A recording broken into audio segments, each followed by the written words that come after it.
हरि ओम, जय श्री कृष्ण, राधे राधे।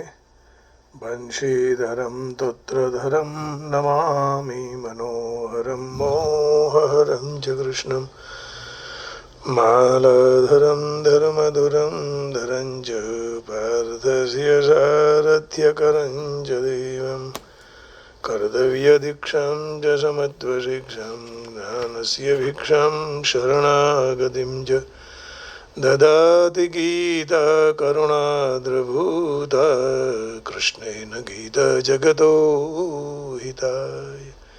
इस सारे जगत के हित के लिए भगवान कृष्ण ने श्रीमद् भगवद गीता जी गाई और शंकराचार्य महाराज ने यही कहा कि गेयम गीता नाम सहस्रम ध्येयम श्रीपति रूपमजस्रम देयं नीन जनाय च वित्तं नेयं सज्जन संगे चित्तं भज गोविंदं गोविंदं भज मूढमते प्राप्ते सन्निहिते मरणे नहीं रक्षति डुक्रुय करणे भज गोविंदं भज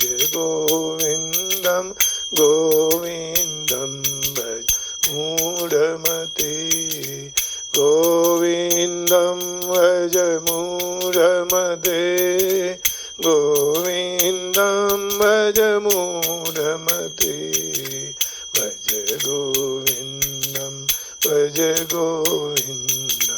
गोविंदं भज मूढमते।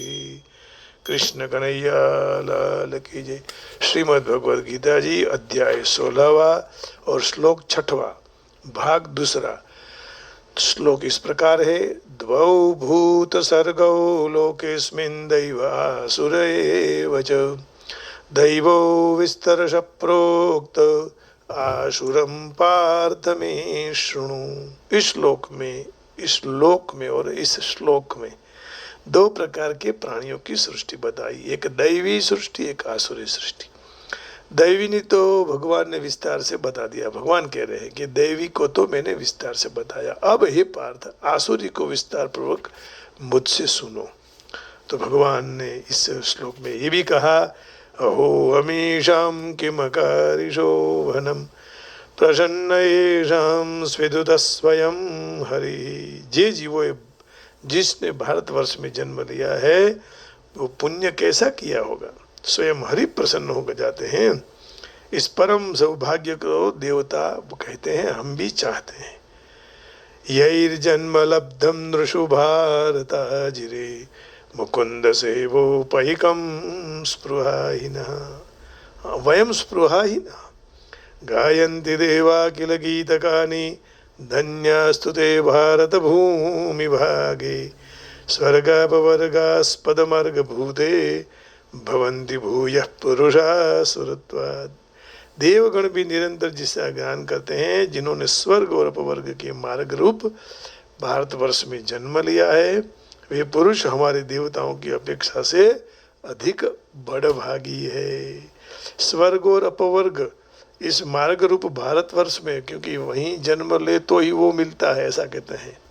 If we can go the 101, then we can go Tempe. If we want to go Phoenix, 201 take.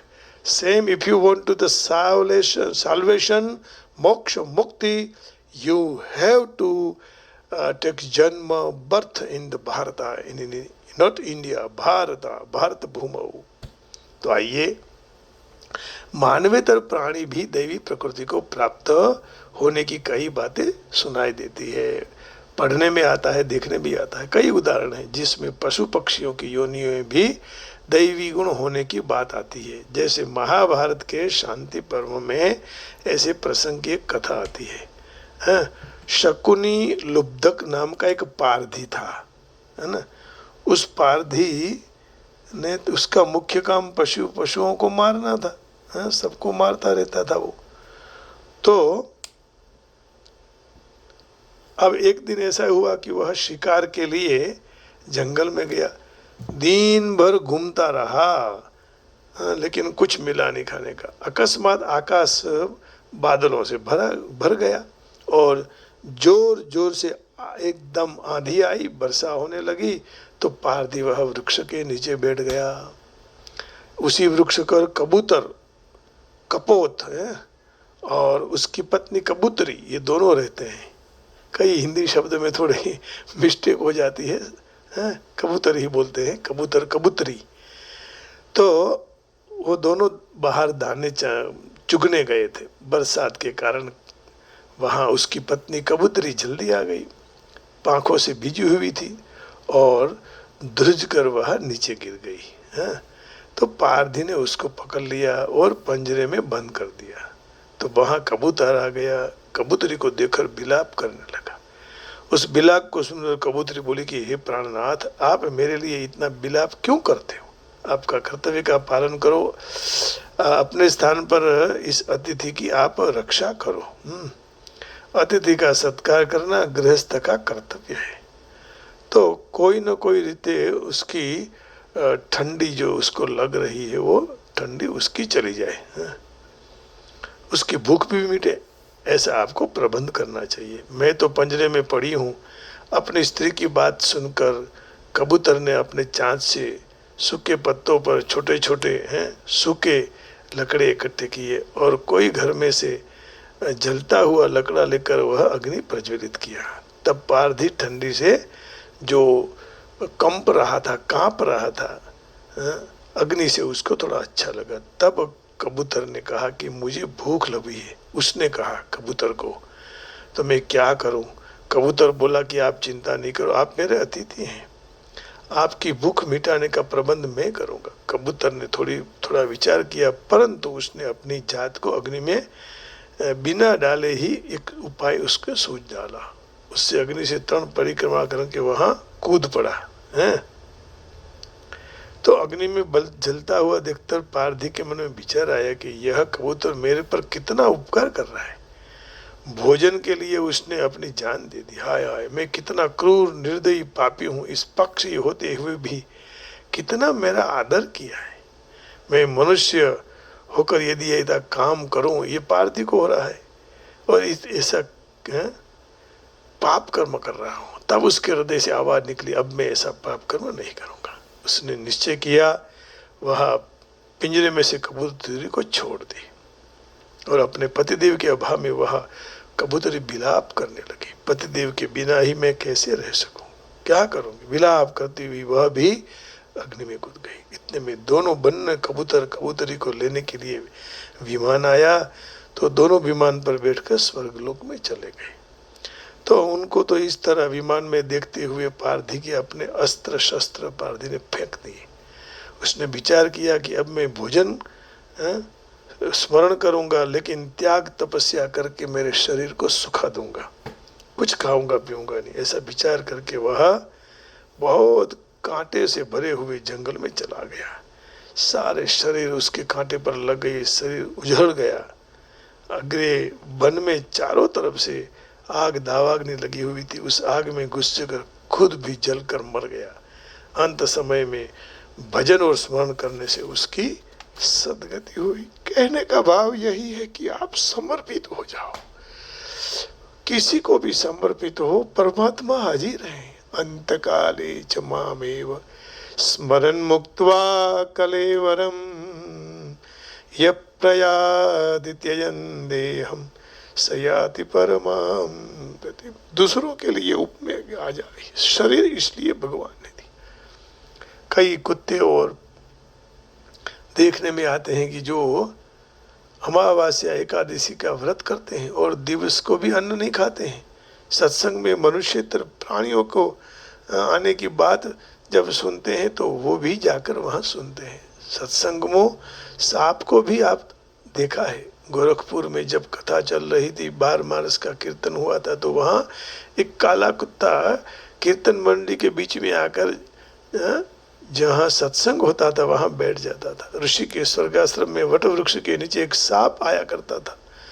तो वहाँ सत्संग, एक संत भी थे, एक दिवस उसने सांप को कहा कि खड़े रह जाओ, तो वह खड़ा रह गया। संत ने उसको पूरी गीता सुनाई, वह चुपचाप बैठे रहा। गीता पूरी होते ही वहां से चला गया, फिर कभी नहीं आया।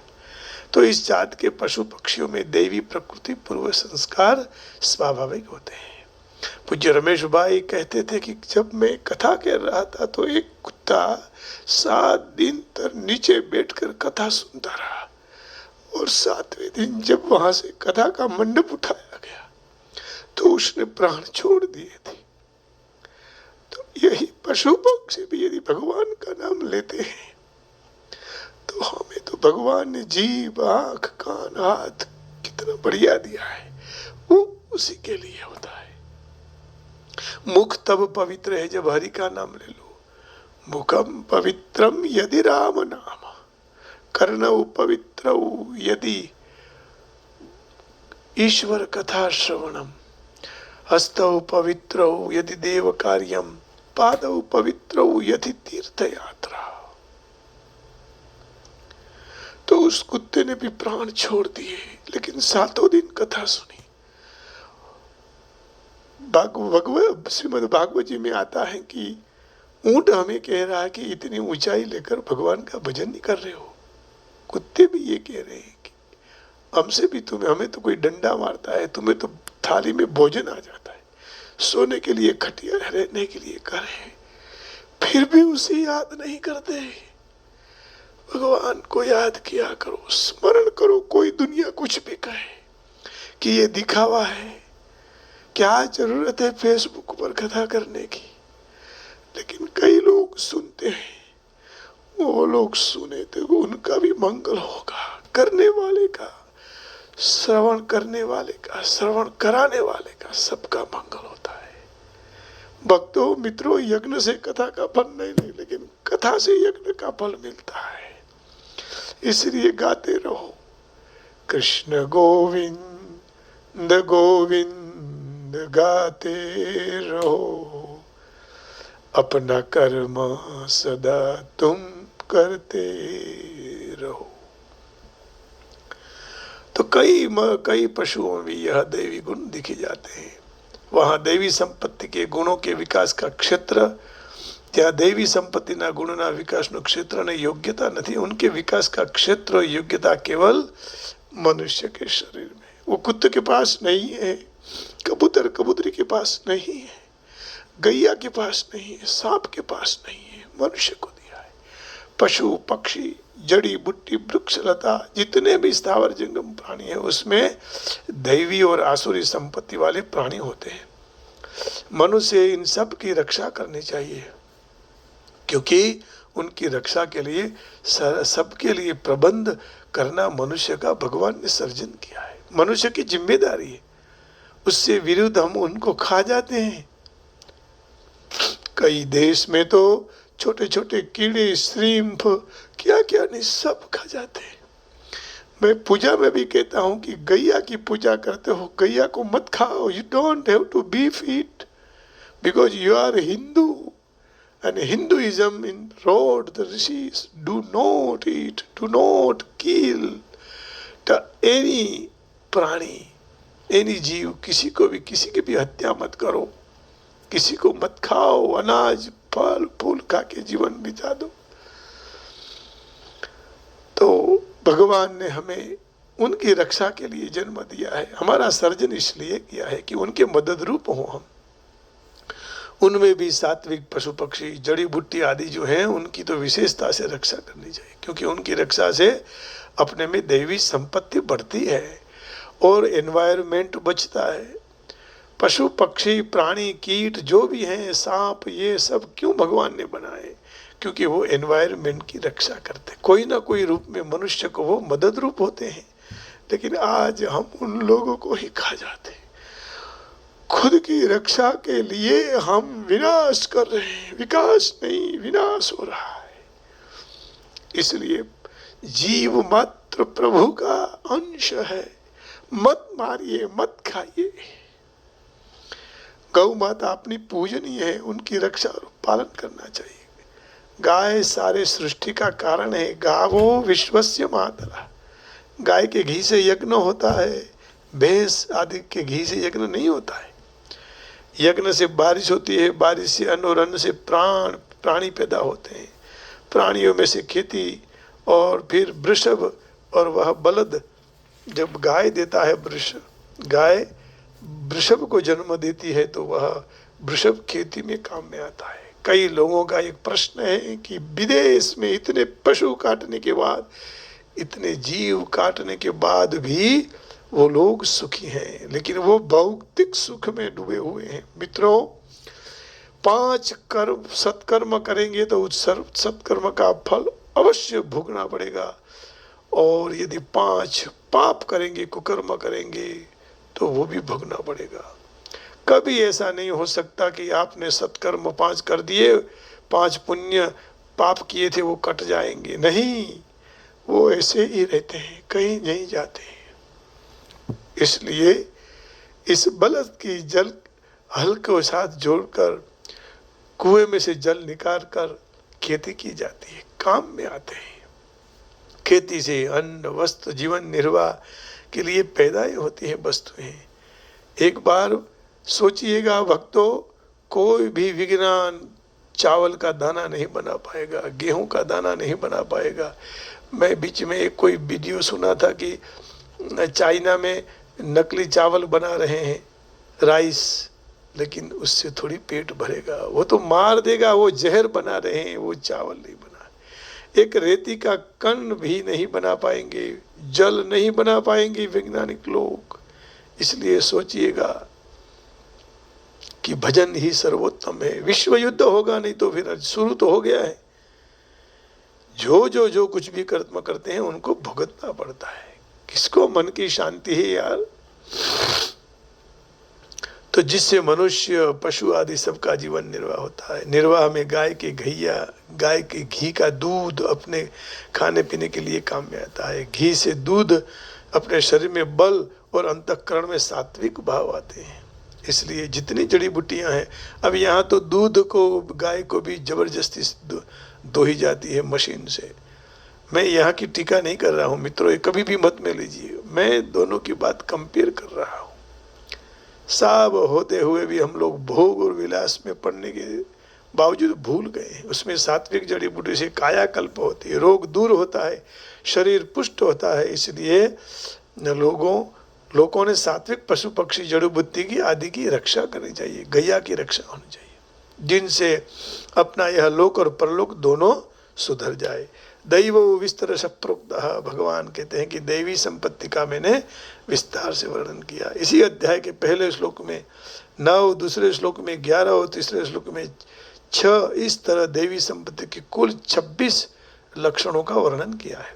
उससे पहले भी गुणातीत के लक्षणों में भी 14वें अध्याय के 22 से 25, ज्ञान के 20 साधनों में 13 अध्याय के 70 से 11, भक्तों के लक्षण में 12 अध्याय के 13 से 19, कर्मयोगी के लक्षणों में 6 अध्याय 6 के 7 से 9, और स्थित प्रकरण के लक्षणों में दूसरे अध्याय के 55 से 71 दैवी संपत्ति का विस्तार से वर्णन किया है। आसुरम पार्थ में सुनो, भगवान कहते हैं अब तू मेरे पास से आसुरी संपत्ति को विस्तार पूर्वक सुनो। अर्थात जो मनुष्य केवल प्राण पोषण परायण है, उनका स्वभाव कैसा होता है वह मुझसे जानो। दैवी और आसुरी, ये 2 प्रकार की प्राणियों की सृष्टि मनुष्य लोक में होने से लौकिक है। अलौकिक तत्व में इन दोनों नहीं है। साधन भी लौकिक और अलौकिक भी होता है, परंतु साध्य अलौकिक ही होता है। साधन 2 प्रकार के बताए, लौकिक अलौकिक। साध्य अलौकिक है। अलौकिक तत्व व्यापक अनंत अपार है। हरि अनंत, हरि कथा अनंता, कहाँ ही सुना ही बहु विधि सब संता। लौकिक के भी अंतर्गत है। वास्तव में लौकिक की स्वतंत्र सत्ता है ही नहीं, सब कुछ का ही अलौकिक है। जीव ने ही लौकिक को पकड़ के रखा है। ययेदम धार्यते जगत। तात्पर्य यही हुआ कि जहाँ तक जीव की दृष्टि में संसार की सत्ता है, वहाँ तक लौकिक है। संसार की सत्ता न रहते सब अलौकिक हो जाता है। वासुदेव सर्वमिति समहात्मा सुदुर्लभ, बहुनाम जन्मनाम अन्ते ज्ञानवान मां प्रपद्यते। तो गुणातीत के लक्षण भगवान ने 14वें अध्याय के 22वें श्लोक में कहे। हाँ, 22 से 25 कह रहे हैं, तो आइए उसको थोड़ा पढ़ लेते हैं। श्री भगवान उवाच प्रकाशं च प्रवृत्तिं च मोहमेव च पांडव न द्वेष्टि संप्रवृत्तानि न निवृत्तानि कांक्षति। हे पांडव, प्रकाश और प्रवृत्ति तथा मोह ये सारे ठीक से प्रवृत्त हो जाते हैं। गुणातीत तो मनुष्य न तो द्वेष करता है और न निवृत्त हो जाता है, और निवृत्त हो जाए तो उनकी इच्छा नहीं करता है। 22 से 25 उदासीन वदासीनो गुणरियो न विचाल्यते गुणावर्तन्त इत्येव एव तिष्ठति नेंगते। जो साक्षी के रूप में स्थित हुआ, जो गुणों के द्वारा विचलित नहीं कर सकते हैं, गुणों में गुणोवर्तित हो रहे हैं, उस भाव से अपने स्वरूप में स्थित रहता है, स्वयं कोई भी चेष्टा नहीं करता। सम दुख सुख स्वस्थ समलुष्टस्म कंचन तुल्य प्रिया प्रियो धीरस्तुल्य निंदात्म संस्थिति। जो धीर मनुष्य अपने स्वरूप में स्थित रहता है, सुख दुख के समान, जो मिट्टी के ढेर को पत्थर और सोने के समान रखता है, जो प्रिय और अप्रिय में सम है, जो अपनी निंदा के और स्तुति में समान भाव रखता है, जो मान अपमान में सम है, मित्र शत्रु पक्ष में सम है, जो संपूर्ण कर्मों के आरंभ का त्यागी है, वही गुणातीत है। मानापमानयो तुल्यस्तुल्य मित्रादिपक्षयो सर्वारंभ परित्यागी गुणातीतस्य उच्यते। अब 13वें अध्याय के 7वें श्लोक से 11वें श्लोक तक, 13वें अध्याय का 7वां श्लोक, 7, 8, 9, 10, 11, 12, 13। अमानित्वम अदम्भित्वम अहिंसा क्षांतिरार्जवम आचार्योपासनम च शौचम स्थैर्यमात्म विनिग्रह। बोलते हैं अपने को श्रेष्ठ मानना वो अभिमान का अभाव हो जिसमें दंभाचरण का अभाव, अहिंसा, क्षमा भाव, सरलता, गुरु की सेवा, शौच और आंतरिक शुद्धि, स्थिरता, मन को वश में रखना, ये सब गुण दैवी संपत्ति के हैं। इंद्रियार्थेषु वैराग्यम अनहंकार एव च जन्म मृत्यु जरा व्याधि दुख दोषानुदर्शनम। इंद्रियों के विषय में वैराग्य होना, अहंकार का अभाव, जन्म मृत्यु वृद्धावस्था रोग आदि में दुख रूप दोषों को बारंबार देखना। असक्तिरण विश्वंग पुत्रधार गृहादिषु नित्यम च समचित्तत्वम इष्टानिष्टोपपत्तिषु। आसक्ति का अभाव, पुत्र स्त्री घर धन आदि में ममता न होना, और प्रिय और अप्रिय की प्राप्ति में सदैव चित्त का समान रहना।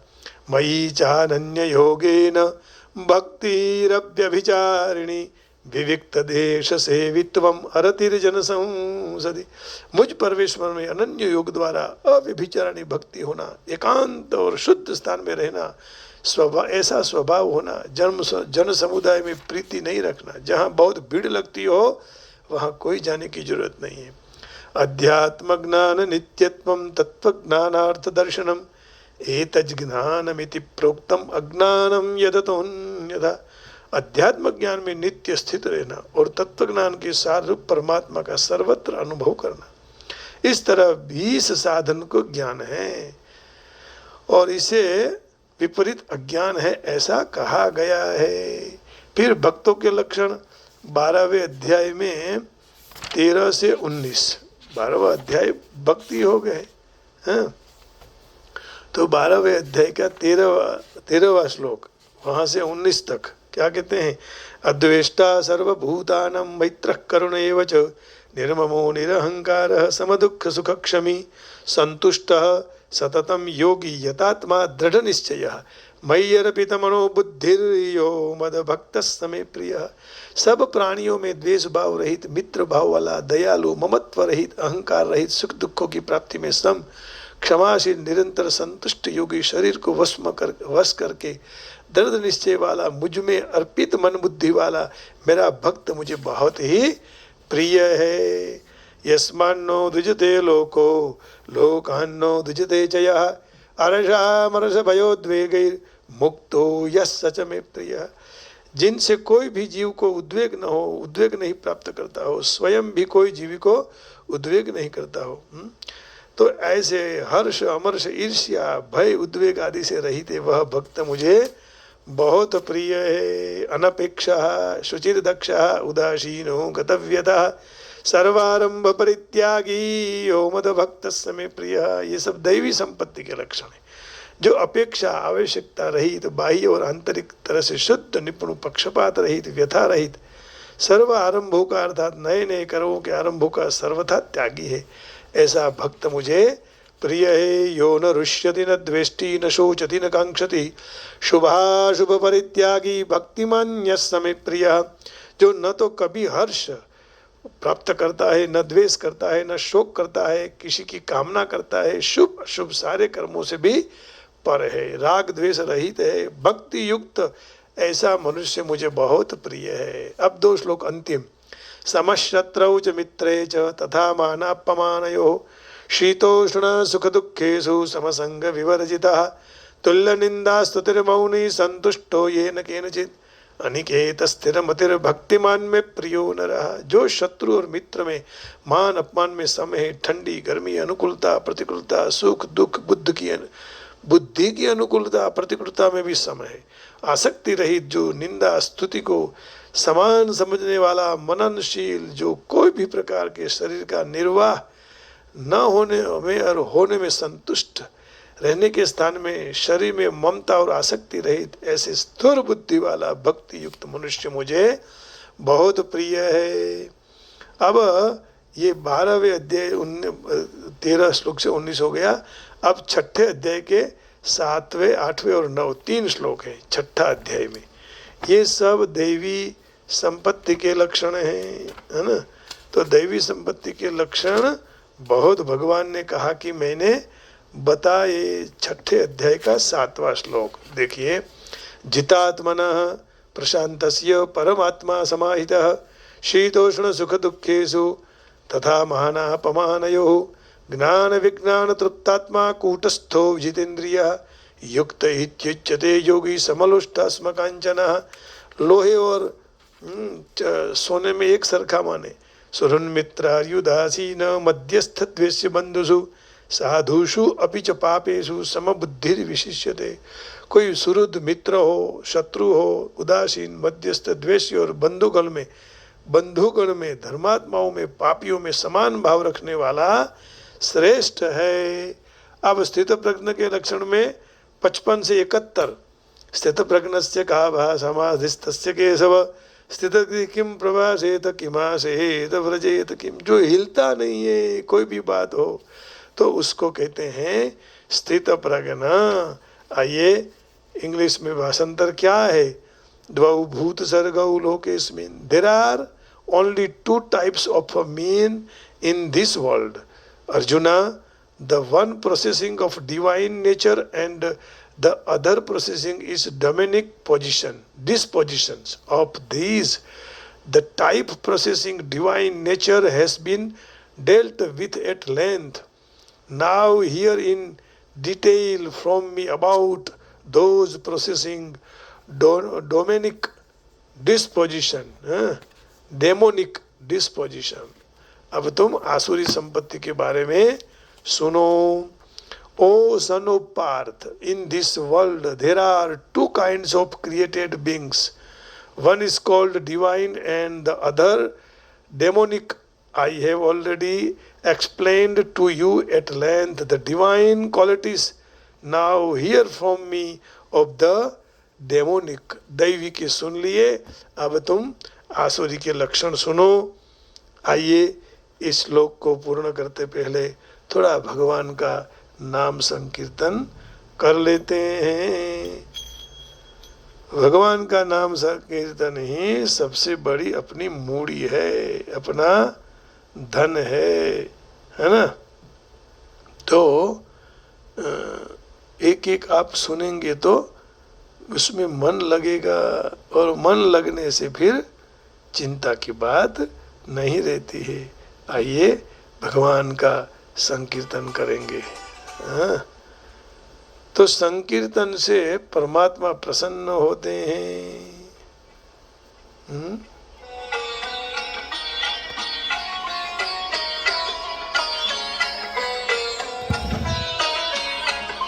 रघुपति राघव राजा राम, पतित पावन सीताराम। सीताराम रघुपति राघव राजा राम पतित पावन सीताराम रघुपति राघव राजा राम पतित पावन सीताराम रघुपति राघव राजा राम पतित पावन सीताराम रघुपति राघव राजा राम पतित पावन सीताराम सीताराम सीताराम भज